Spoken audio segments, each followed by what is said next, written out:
नमस्कार, मैं हूं विज्ञान प्रकाश। आज जिस विषय को हम उठाएंगे इस प्रोग्राम मुकाबला में, ये आप लोगों का मसला है, आप लोगों की चिंता है, आप लोगों का दर्द है।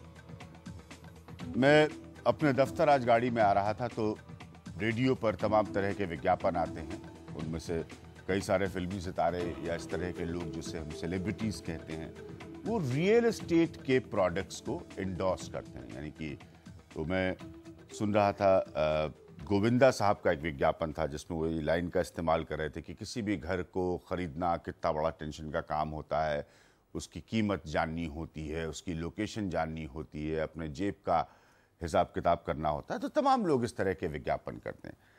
अब रियल एस्टेट जो है वो बदलते हिंदुस्तान की कहानी में एक बहुत अहम पहलू बन चुका है। लोगों का सपना होता है घर खरीदना, लोग चाहते हैं घर खरीदना, लेकिन इसमें कोई दो राय नहीं है कि बिल्डर्स की अपनी विश्वसनीयता बहुत नीचे गिरी है। रियल एस्टेट को कुल मिलाकर आसान तरीके से पैसा कमाने का एक जरिया देखा जाता है। रियल एस्टेट को नेताओं के बड़े पैसे का काले धन के इन्वेस्टमेंट के रूप में देखा जाता है। रियल एस्टेट को कंज्यूमर को चीट करने के तौर पे भी देखा जाता है। तो ये दोनों तस्वीरें हैं। साथ में लोगों को बदलते हिंदुस्तान में बहुत खूबसूरत रहने को घर मिले, अफोर्डेबल घर मिले। अगर ऐसा नहीं होता तो एक व्यापार के तौर पर रियल एस्टेट चमकता ही नहीं। हाल में एक बात सामने आई, वो उन लोगों से जुड़ी थी, क्योंकि बिल्डर्स को रेगुलेट करने की हर स्तर पर बहुत बात हो रही है। एक बिल है, आप सब उसके बारे में जानते हैं, मैं पहले भी इस विषय को उठा चुका हूं। अब यह कि वो ब्रोकर्स जो कंज्यूमर और बिल्डर के बीच की कड़ी होते हैं, जो एक्चुअली बिल्डर के माल को मार्केट करते हैं, दिमाग खराब हो जाता है कभी कभी आप लोगों का, हमारा भी हो जाता है। सुबह से लेकर रात तक एसएमएस रिसीव करते करते ब्रोकरों की तरफ से कि साहब ये यहाँ इन्वेस्ट कर लीजिए, वहाँ इन्वेस्ट कर लीजिए। लेकिन यही लोग होते हैं जिनके खिलाफ आरोप भी लगते हैं कि ये मूर्ख बना देते हैं, ये भाग जाते हैं, ये अपनी जिम्मेदारी का निर्वहन नहीं करते। हम इसको समझने की कोशिश करेंगे कि जब नया रियल एस्टेट बिल एक आ रहा है तो क्या अगर आप बिल्डर को रेगुलेट कर रहे हैं तो उसी तरह से ज्यादा सख्ती से ब्रोकर को भी रेगुलेट करने की जरूरत है। बहुत जानकार लोग हमारे साथ इस पैनल में, इन सबसे आपको मिलाऊंगा। अनिल शर्मा साहब हमारे साथ हैं, पहले भी रियल एस्टेट की चर्चाओं में मेरे कार्यक्रम में हमेशा रहे हैं, ये क्रेडाई से जुड़े रहे हैं, चेयरमैन है, एमडी है आम्रपाली ग्रुप के। हमारे साथ के सेतिया साहब मौजूद हैं जो कि एमडी हैं in town realtors private limited के। निशांत सिंगल साहब हैं जो कि डायरेक्टर हैं इन्वेस्टर्स क्लिनिक के। राजेश वरदान साहब हमारे साथ मुंबई से जुड़ रहे हैं जो कि एमडी है वरदान ग्रुप के। और श्वेता भारती हमारे साथ जो कि जनरल सेक्रेटरी हैं बायर्स की एक एसोसिएशन है उसकी। मूल मसला ये है कि कभी एक क्रेडिट नोट की बात आती है, बहुत सारी चीजें आती, कहते साहब ये जो ब्रोकर हैं ये भी बड़े, मतलब अगर मैं सही बात बताऊं, लोग कहते हैं ये ब्रोकर बड़े चालाक होते हैं, ये बड़े चालाक चीज होते हैं, इनसे जरा बच के रहना चाहिए। निशांत जी, ये बात धारणा सही है, ब्रोकर्स बहुत चालाक होते हैं? चालाक सभी होते हैं, खरीदने वाले भी होते हैं, बेचने वाले भी होते हैं, बनाने वाले भी होते हैं। हाँ। तो चालाकी पे मैं नहीं जाऊंगा। हमारी फर्म के एग्जिस्टिंग 90,000 क्लाइंट्स हैं। हाँ। जिनको लास्ट 4 साल में हमने सर्विस किया है। मैं आपसे बिल्कुल अग्री करूंगा कि मार्केट में आज ये परसेप्शन है कि चोरी है, मिसकमिटमेंट्स हैं, कुछ भी बता देते हैं, होता कुछ और है, एक्सेट्रा एक्सेट्रा। पर जो आपका सवाल है कि क्या रियल एस्टेट रेगुलेटरी बिल में जिस तरीके से डेवलपर्स को रेगुलेट करने की बात हो रही है, क्या ब्रोकर्स को भी करना चाहिए? इससे मैं 100% अग्री करता हूं कि करना चाहिए। क्योंकि क्या होगा कि जब रेगुलेशन होगा और लोगों को उस रेगुलेशन का पता होगा, उनको अपने राइट्स पता होंगे, अपने अधिकार पता होंगे, तो उनका ये जो आज सिनेरियो है कि उनका कॉन्फिडेंस खत्म हो गया इंडस्ट्री की तरफ से, बनाने वालों के ऊपर भी, बेचने वाले के ऊपर भी, सबके ऊपर कॉन्फिडेंस खत्म हो गया, वो कॉन्फिडेंस वापस आ जाएगा। और ये कॉन्फिडेंस वापस आना सबके लिए बहुत अच्छा है, जो इसमें व्यापार कर रहे हैं, चाहे वो डेवलपर्स हैं, चाहे वो ब्रोकर्स हैं, चाहे वो कंस्ट्रक्शन कंपनीज हैं, एक्सेट्रा एक्सेट्रा। तो मैं बिल्कुल इसके फेवर में हूँ। और मैं एक चीज़ और बताना चाहूँगा, हमारे ऑफिस सिंगापुर और दुबई में भी हैं, जहाँ पे हम एनआरआईज को सपोर्ट करते हैं कि वापस वो हिंदुस्तान में अपनी प्रॉपर्टी खरीदे, अपने माता पिता के लिए, बहन भाई के लिए, एक्सेट्रा। वहाँ पे ऑलरेडी ये रियल एस्टेट रेगुलेशन है सिंगापुर में आप प्रॉपर्टी नहीं बेच सकते जब तक कि आपके पास लाइसेंस नहीं है, दुबई में भी नहीं बेच सकते। आपको एक स्पेसिफिक कोर्स करना जरूरी है जिसमें 6 से 9 महीने का टाइम लगता है। लोग 3 से 4 बार फेल भी होते हैं, बड़ी मुश्किल से उसको पास कर पाते हैं। तो हम तो उस रेजीम में भी काम कर रहे हैं और उस रेजीम में काम करके हम ज्यादा खुश हैं क्योंकि लोगों का हमारे ऊपर कॉन्फिडेंस है। अगर मैं चोरी करना नहीं चाहता तो मुझे रेगुलेशन से कोई डर नहीं लगता, जो करना चाहते हैं उनको रेगुलेशन से डर लगता है। ठीक है, ये अच्छा पॉइंट, ये ऑनेस्ट पॉइंट है। आप कह रहे हैं कि रेगुलेशन होना चाहिए। अनिल शर्मा, जब आपकी क्रेडिबिलिटी जाती है, आपकी विश्वसनीयता जाती है, एक तो वैसे ही आप बिल्डर हैं तो वैसे ही आपके ऊपर प्रश्न चिन्ह है, दूसरा आपका बड़े प्रोजेक्ट को जो ब्रोकर बेच रहे हैं या ग्रुप ऑफ ब्रोकर्स बेच रहे हैं वो कंज्यूमर को चीट करते हैं, तो ये कितनी जल्दी रुकना चाहिए? देखिए, रियल एस्टेट सेक्टर तो पहले से भी अनरेगुलेटेड रहा है। हाँ। जो आपने कही बातें बड़ी बड़ी अच्छी बातें कही आपने कि 1990s में डेवलपर्स का मतलब है कि वहाँ सिर्फ काले धन, अनरेगुलेटेड, बिल्कुल जो जैसे 80 और 90 के दशक में सिनेमा बनता था। जी बिल्कुल, मतलब लेकिन 2000 अंडरवर्ल्ड का माल लगेगा पिक्चर प्रोड्यूस करने में। लेकिन 2003 के बाद 2003-4 के बाद हिंदुस्तान में रियल एस्टेट सेक्टर की एक बड़ी भूमिका रही जीडीपी ग्रोथ में और बड़ी भूमिका रही एम्प्लॉयमेंट देने में। और आहिस्ता आहिस्ता जितनी भी रियल एस्टेट कंपनियां हैं वो व्यवस्थित हो गई क्योंकि वो लिस्टेड भी हो गई और वो बैंकिंग का जो एक्सपोजर्स है वो भी उनके लिए बढ़ा, तो कंज्यूमर का कॉन्फिडेंस भी बेहतर होने लगा।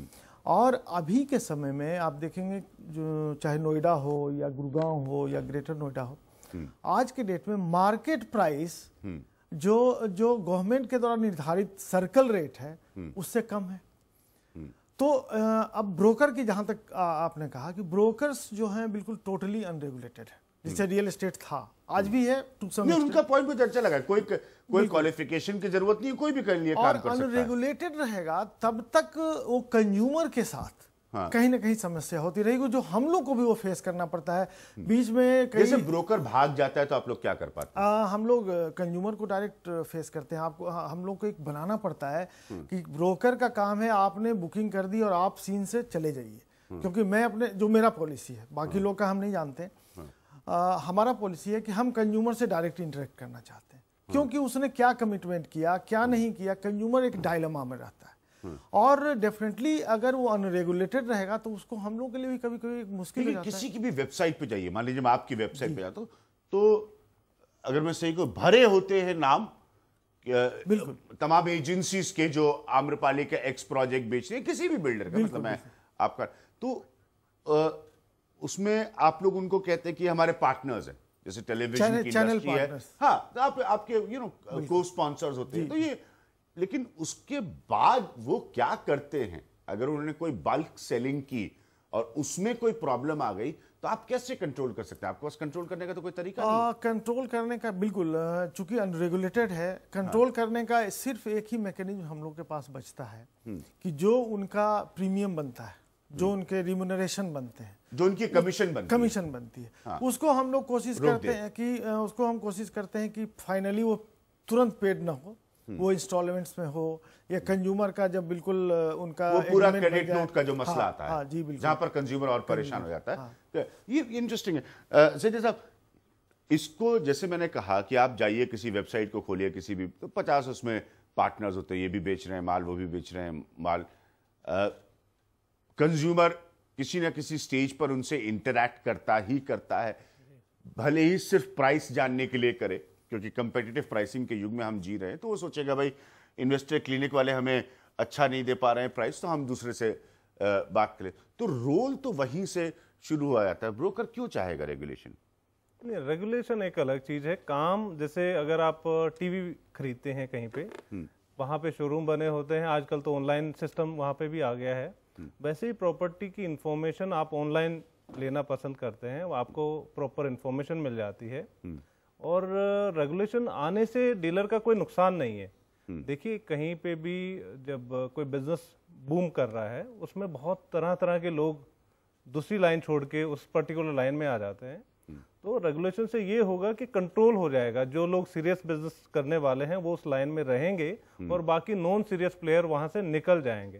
तो रेगुलेशन तो बहुत अच्छी चीज है। प्लीज, अभी के समय में कुछ बहुत ही अच्छे ब्रोकर्स हैं जिनका अपना बैलेंस शीट है, establish G network establish network है, उनके यहाँ अच्छे एम्प्लॉइज हैं। लेकिन समस्या क्या है, ब्रोकरिंग एक ऐसा काम है कि कभी हम लोग देखते हैं कि कोई पान दुकान वाला भी है, वो भी आ गया जी मुझे तो 2 फ्लैट, मेरे पास 2 कस्टमर हैं, मैं 2 फ्लैट उनका करा दीजिए और मेरा कमीशन दे दीजिए। भारती, मैं सॉरी आपके पास थोड़ा देर से आ रहा हूं, मैं समझने की कोशिश कर रहा था क्योंकि ये बड़ी प्रैक्टिकल समस्याएं लगती है। आपके हिसाब से सबसे बड़ी प्रॉब्लम क्या है? ये बात कि वो ब्रोकर जानता है कि अगर वो शहर छोड़ के या इलाका छोड़ के भाग गया, हिंदुस्तान बहुत बड़ा मुल्क है, उसको पकड़ पाना बहुत मुश्किल है। 4 नए अकाउंट खोल के हिंदुस्तान में फ्रॉड करने में लोग बड़े माहिर होते हैं, चेक्स इन कैश करके निकल जाएगा, वो एक्चुअली पकड़ा कभी नहीं जाएगा। बिल्कुल, आज की डेट में इतने सारे ब्रोकर्स हो गए हैं कि ये पता करना है कि कौन जेन्युइन ब्रोकर है और कौन जेन्युइन नहीं है, ये बहुत ही मुश्किल हो जाता है। और जो बायर हैं वो बिल्कुल एक भोले भाले जो मासूम खरीदार होते हैं, वो जब फर्स्ट टाइम मार्केट में घर लेने के लिए जब वो निकलते हैं तो उन्हें कुछ भी पता नहीं होता है। वो उनकी जो भोली वाली जो बातें होती है, लोभावनी बातें होती हैं कि आपको हम ये दे देंगे, स्विमिंग पूल दे देंगे, वो उनकी बातों में वो फंस जाता है। और हमें ये पता ही नहीं चलता है कि कौन सा जो ब्रोकर है वो सही है और कौन सा गलत है। तो यहाँ पे एक रेगुलेशन बिल्कुल आना चाहिए कि जो भी जेन्युइन नहीं है उनको फिर इस फील्ड से हटाया जाना चाहिए। वर्धमान साहब, एक चीज बड़ी दिलचस्प है, दुनिया में कई ऐसी जगह हैं, दुनिया के कई ऐसे देशों में जहां पर आप फूलों की दुकान अगर लगाना चाहते हैं कि आप फूल बेचना चाहते हैं तो उसके तमाम तरह के कोर्स आपको करने पड़ते हैं। फूल अगर आप बेचना चाहते हैं तो उसे अपनी दुकान में आप कैसे रखेंगे, कैसे मेंटेन करेंगे, कैसे सजाएंगे और कैसे उस कस्टमर को देंगे, इसके लिए स्पेशलाइज्ड कोर्सेज है। उसके बाद आपको लाइसेंस मिलता है सिर्फ फूल बेचने का। यहाँ जो ब्रोकर जो है वो घर ही बेच दे रहे हैं, किसी की जिंदगी भर की कमाई जो है वो दांव पे लगा दे रहे हैं। ये बड़ी सीरियस सिचुएशन नहीं है? बिल्कुल, ये जो कॉन्सेप्ट है कि आज करोड़ों रुपए की प्रॉपर्टी एक ब्रोकर के थ्रू ट्रांजैक्शन में जा रही है, अगर उसे नॉलेज ही नहीं है कि कौन सा बिल्डर अच्छा है, कौन सी परमिशन चाहिए, अगर ब्रोकर को नॉलेज होगा कि भाई इस प्रोजेक्ट की आईओडी आई हुई है कि नहीं, इसके कमेंसमेंट सर्टिफिकेट आए हुए हैं कि नहीं, अगर ऑल अप्रूवल्स है और वो कंज्यूमर को लेके आता है उस प्रोजेक्ट पे कि नहीं, जरूरत ही क्या है मुझे इस बिल्डर के बारे में, लेकिन उसकी जरूरत क्या है? आज शाम को तंबू लगा, कल तंबू गायब, चेक कलेक्ट हुआ, तंबू गायब। कौन सा वहां पर वो थाने में रिपोर्ट लिखा के तंबू लग रहा है? वो तो आज तंबू लगा, कल तंबू उखड़ गया। वो निशान जी इन्वेस्टर क्लिनिक को रिप्रेजेंट करते हैं, उन्होंने बताया वो भी पहले तंबू लगाते थे, अब व्यापार बड़ा हो गया। ब्रोकर नहीं भी रहेगा, अगर ब्रोकर नहीं भी है और कोई बिल्डर तंबू लगा के बुकिंग करके चला जाएगा तो उसका क्या मायने? इसीलिए तो आज बात हो रही है कि अगर ब्रोकर है और अगर ब्रोकर को एजुकेशन है, उसको गाइडेंस है कि मुझे क्या क्या देखना है, और जो कस्टमर आ रहा है, कंज्यूमर आ रहा है, उससे अगर वो बराबर बताए कि मैंने सब परमिशन देख ली है और these are the permission, title certificate है कि नहीं है, ये सब डॉक्यूमेंट है कि नहीं है, ये सब बराबर है, अब आप निवेश कीजिए, अब आप आपका सपने का घर इस प्रोजेक्ट में खरीदिए। इसीलिए तो ब्रोकर के ऊपर रेगुलेटर की जो बात हो रही है उसके साथ में मैं भी बिल्कुल सहमत हूं। आज अगर बंबई में देखेंगे तो यहाँ पे स्टेट एजेंट एसोसिएशन ऑलरेडी बनी हुई है, जहां पे ऑलरेडी 2000 मेंबर है, लेकिन दूसरे 6000 लोग ऑलरेडी स्टेट एजेंसी का काम कर रहे हैं। जैसे अभी बताया गया कि पान वाला भी है, वैसे कितने बिल्डिंगों में तो लिफ्टमैन, वॉचमैन, मैनेजर, ये सब भी ट्रांजैक्शन कर रहे हैं। तो बंबई में तो हर आदमी अपने आप को एक ब्रोकर गिन रहा है, जहां पे उसे 2-4 करोड़ की प्रॉपर्टी का ट्रांजैक्शन करने का जब मौका मिल रहा है तो वो सोचता है कि क्या 1% भी मिला तो मैंने तो 1 लाखों रुपए कमा लिए।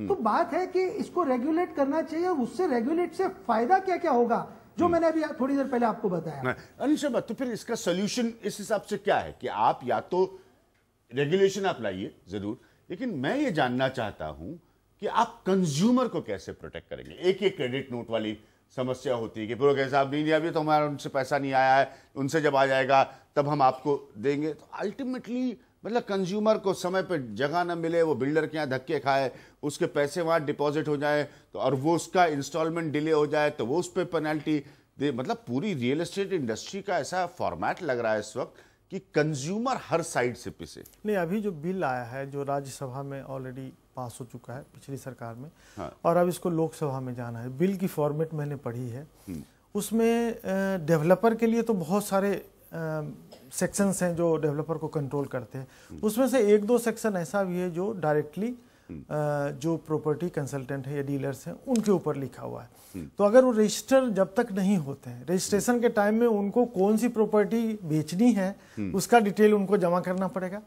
उस प्रॉपर्टी का डिटेल क्या है, वो सैंक्शन है या नहीं, अप्रूवल है या नहीं, उसके लैंड टाइटल क्लियर है या नहीं, वो भी उसको देना पड़ता है। मैं ले रहा हूं यहां पर एक ब्रेक, ये बहुत इंपॉर्टेंट है, जो कह रहे हैं कि भाई आपसे जो प्रॉपर्टी डीलर है, जो आपका, और प्लीज ये मत समझिए कि आप ये धारणा लेके मतलब ये कि आप प्रॉपर्टी डीलर का मतलब खाली जो नए प्रोजेक्ट्स आते हैं, बहुत सारा प्रॉपर्टी का ट्रांजैक्शन, जैसे वर्धमान साहब ने मुंबई से कहा, वो पुरानी प्रॉपर्टीज को भी लेकर होता है। ये भी बहुत बड़ी प्रॉब्लम है।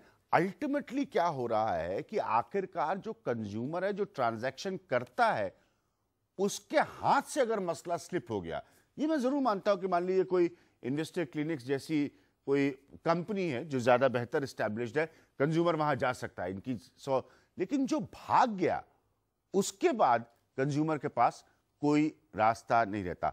अथॉरिटी के लेवल पे, पुलिस के लेवल पे किस तरह का इन्वॉल्वमेंट होना चाहिए, हम इस पर आएंगे एक छोटे से ब्रेक के बाद।